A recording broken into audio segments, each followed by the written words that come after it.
सच ही कहा गया है कि सोच अच्छी रखो तो लोग अपने आप अच्छे लगने लगेंगे और नीयत अच्छी रखो तो सभी काम अपने आप ठीक होने लगेंगे। नमस्कार दोस्तों, मेरा नाम महेश है और मैं लेकर आया हूँ आपके लिए एक छोटी सी मोटिवेशनल स्टोरी। यह स्टोरी एक चोर और एक साधु की है।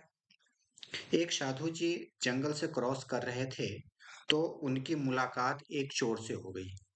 चोर ने साधु जी को देखा तो देखते ही चोर घबरा गया। चोरों को लगा कि जैसे मैं सामान चुरा के भाग रहा था, अब साधु जी ने देख लिया, अब मैं पकड़ा गया। साधु जी के सामने रुककर साधु जी ने बोला कि तुम एक काम करो, ये जो चोरी करते हो ना, ये तो बहुत गलत बात है। तो कह रहे कि नहीं, चोरी करना तो मैं नहीं छोड़ूंगा। तो साधु जी कह रहे हैं कि चलो ठीक है, तुम्हारी इच्छा, बट कभी कभी भगवान का नाम ले लिया करो। तो कह रहे कि हाँ, ये हो सकता है, मैं भगवान का नाम ले लूँगा। तो ऐसा करो, रोज़ भगवान का नाम लिया करो और नहाओ-धो, मंदिर जाया करो, पूजा-अर्चना किया करो। तो कह रहे कि नहीं-नहीं, इतना सा ज़्यादा काम मेरे से नहीं होगा, बस भगवान का नाम ले लूँगा थोड़ा-सा, वही बहुत है।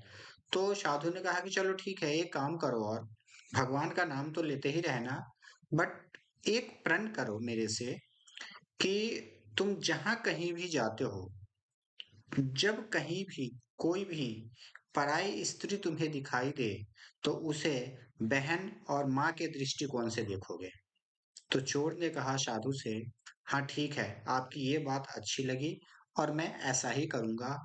जो भी स्त्री हमें दिखेंगी, पराई स्त्री दिखेंगी, उसे मैं माँ और बहन के दृष्टिकोण से ही देखूँगा और वही सम्मान दूँगा।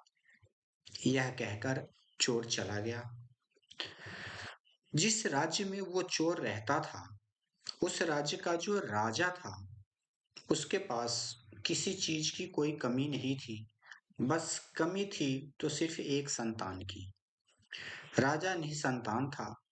उसके शादी के काफी टाइम हो चुके थे, बट कोई संतान न होने के कारण राजा बहुत ज्यादा दुखी हो गया था और वह अपने महारानी को घर से बाहर निकाल दिया था और एक कुटिया में वो रह रही थी। और सादे वेश में उसने अपने कुछ सैनिकों को उनकी देखरेख के लिए तैनात कर दिया था कि ये देखते रहना कि रानी से मिलने कौन आता है, कौन जाता है, वो सारी इन्फॉर्मेशन हमें चाहिए। जो सादे वेश में राजा के सैनिक वहाँ पे रह रहे थे, वो महारानी की देख-रेख का काम करते थे। महारानी राज्य भवन से थोड़ा-सा दूर वो एक कुटिया में रहती थी। वो जो चोर था, वो एक दिन उस रास्ते से निकल रहा था जिस कुटिया में महारानी थी। उस चोर ने सोचा, आज इस कुटिया में जो कुछ भी होगा उसको चुरा के ले जाऊंगा, और रात को वो उस कुटिया में प्रवेश कर गया।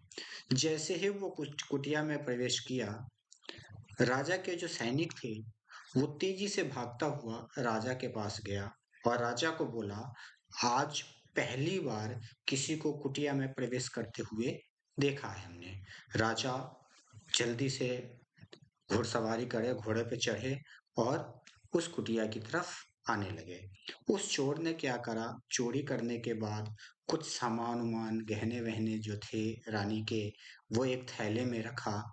तभी कुछ नीचे गिर गया जिससे कि झनझनाहट की आवाज हुई और रानी की आंखें खुल गई और रानी ने उस चोर को देख लिया।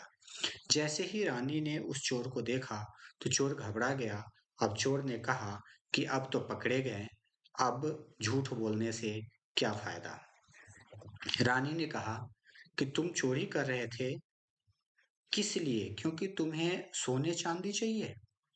मैं ऐसा करती हूँ, तुम्हारे घोड़े पे जितना ज्यादा सोना चांदी लोड हो सके, रख सको तुम, मैं दे दूंगी, बोरी भर के तुम्हें सोना चांदी दूंगी, बट तुम मेरा एक काम कर दो। यह सुनते ही वह चोर 2 कदम पीछे आया और घबराते हुए बोला कि आप मेरी माँ के समान हो। मैंने आपको अपनी माँ के दृष्टिकोण से देखा है। हाथ जोड़कर उससे कहा, माते, यह पुत्र आपका हर काम करेगा जो एक पुत्र के लिए लायक होगा। आप मुझे अपना पुत्र समझकर कोई भी काम मुझे बताएँगे, मैं उसे अपना कर्तव्य समझकर पूरा करूँगा। ये सारी कहानी खिड़की में छिपकर राजा देख रहे थे और वो महारानी के पैरों में गिर पड़ा चोर। यह देखकर राजा अंदर गया और उसने चोर को पकड़ लिया, क्योंकि सारी स्टोरी राजा ने देख लिया था। जैसे ही चोर को पकड़ लिया, चोर को पकड़ के वो राजमहल ले गया बंदी बना के। बंदी बना के राजमहल ले गया तो राजा ने कहा चोर से, अच्छा ये बताओ, तुम तो चोर हो, फिर तुमने इतनी ईमानदारी क्यों दिखाई रानी के सामने? क्योंकि चोर के अंदर तो इतनी ईमानदारी होती नहीं, बट तुमने तो अपनी पूरी ईमानदारी दिखाई। इसलिए मैं तुमसे बहुत प्रसन्न हूँ। तुम मांगो, तुम्हें क्या चाहिए? तुम जो मांगोगे वो मैं तुझे दूंगा। चोर ने कहा, महाराज, मुझे सिर्फ एक चीज चाहिए आपसे। वो जो जंगल में कुटिया में मेरी माँ रह रही है 12 साल से आपसे दूर, उसे सम्मान सहित आप इस राजमहल में बुला लीजिए और उनको महारानी का जो दर्जा चाहिए वो दर्जा उन्हें मिलना चाहिए। बस मेरी एक ही विनती है आपसे। यह सुनते ही राजा का दिल द्रवित हो गया और राजा ने कहा, ठीक है, ऐसा ही होगा। उन्हें पूरा मान सम्मान के साथ राजमहल में लाया जाएगा। और राजा उस महारानी के पास गए। राजा ने उनसे आग्रह किया, अनुनय विनय किया कि महारानी जी, अब आप अपने राज्य वापस चलिए। 12 साल का लंबा समय बीत चुका है। महारानी ने कहा कि महाराज, मैं राजमहल उसी सूरत में वापस जाऊंगी जब आप मेरा एक वचन पूरा करोगे। मुझे एक वचन दोगे आप? राजा ने कहा कि आपकी सारे वचन मुझे मंजूर है।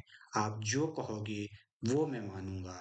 महारानी ने कहा कि मुझे रिटर्न में चाहिए, क्योंकि अब के जमाने में वर्बली कोई वैल्यू नहीं होती। लोग बोलते कुछ और हैं और करते कुछ और हैं। आप लिख के दीजिए और राज का मुहर लगा के दीजिए, जिससे कि ये कंफर्म हो जाएगा कि मैं जो कहूंगी आप वो करोगे। राजा खुश हुए। राजा ने कहा कि हाँ, मैं रिटर्न में देता हूँ। स्टंप लगा के दिया, आप मांगो, आपको क्या चाहिए? रानी ने कहा, महाराज, मुझे ज्यादा कुछ नहीं चाहिए। उस दिन जो घर मेरे पास मेरा बेटा आया था, जिसने मुझे माँ का दर्जा दिया, उसे हम स्वीकार कर लें, उसे अपना पुत्र मान लें, उसे अपना पुत्र मान ले और हमारे राज्य का वो उत्तराधिकारी हो। क्योंकि किसी ने सच्चे दिल से मुझे माँ कह के बुलाया, तभी मेरे दिल में उसके प्रति ममता की भावना आ गई। राजा यह बात सुनते ही राजा काफी प्रसन्न हुए और राजा ने कहा, महारानी, आपने मेरे मन की बात छीन ली।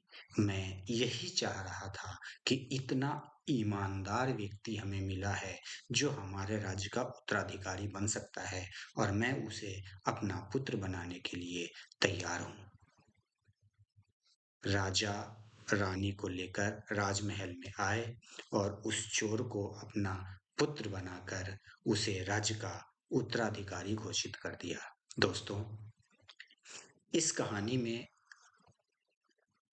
ये तो समझ में आ गया कि सिर्फ अपनी सोच बदलने से सारी जिंदगी बदल गई। चोर ने अपनी सोच बदली, चोर ने अपनी नीयत बदली और देखते ही देखते उसका सब कुछ बदल गया।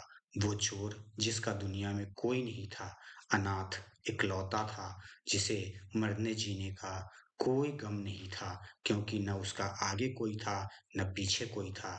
जब तक उसकी सोच खराब थी, जब तक उसकी नीयत खराब थी, तब तक वो भटकता रहा और साधु की सिर्फ दो बातें उसके दिमाग में बैठते ही अपनी सोच अच्छी कर ली, उसे लोग भी अच्छे लगने लगे और नियत जैसे ही सही की, उसका सारा काम ठीक हो गया और वह राज्य का उत्तराधिकारी बन गया। अब हम मिलते हैं नेक्स्ट एक अच्छे मोटिवेशनल स्टोरी में। Thank you.